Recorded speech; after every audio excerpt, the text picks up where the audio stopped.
काफिर और मुनाफिक की मौत के लिए जब फरिश्ते आते हैं तो नबी करीम सल्लल्लाहु अलैहि वसल्लम ने फरमाया वो जहन्नम से बदबूदार कफन लेके आते हैं। अब इस तरह ड्यूटियां लग जाती हैं, सब बैठ जाते हैं, तो वो जो मलकुल मौत है वो इसके कान में आके कहता है अय्यतुहन नफ्सुल खबीसा, ए नापाक रूह निकलो, उखरुजी बाहर निकलो, इला सखत मिनल्लाहि व गदब, अल्लाह की नाराजगी और अल्लाह के गजब की तरफ निकलो।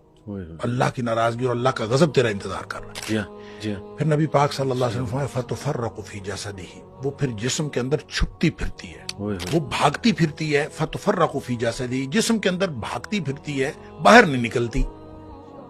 तो फिर फरिश्ते जो हैं वो फयंज़िउहु, वो फिर उसको खींच कर निकालते हैं। अल्लाह अकबर।